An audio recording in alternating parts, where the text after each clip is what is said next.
যুদ্ধ প্রস্তুতি অনেক সময় যুদ্ধের দিকে নিয়ে যায়, যে যুদ্ধ প্রস্তুতি সম্বন্ধেও একটা গুরুতর আপত্তি।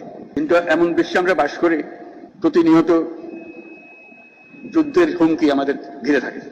তো সেখানে প্রস্তুতি না নিয়ে থাকা এটা অসম্ভব হয়ে পড়ে। এখন আমরা যখন কথা বলছি তখন আমাদেরই কাছে ভারত পাকিস্তান যুদ্ধ হই হই অবস্থার মধ্যে রয়ে গেছে। সকালের খবরে দেখলাম হয়তো গুজব আজকেই শুরু হয়ে যাবে যুদ্ধ। এরকম পরিস্থিতিতে আমরা বাস করি। তো কাজেই এই পরিস্থিতির মধ্যে প্রস্তুতি না নেওয়াটা আত্মঘাতী, এবং প্রস্তুতি নিতে হলে আধা প্রস্তুতির কোনো জায়গা নেই। বিগত সরকারের যথেচ্ছাচারের কারণে যা ছিল তাও লুটপাট হয়ে গেছে। এই পরিস্থিতিতে আমাদের সামগ্রিক স্ট্র্যাটেজি ঠিক করতে হবে।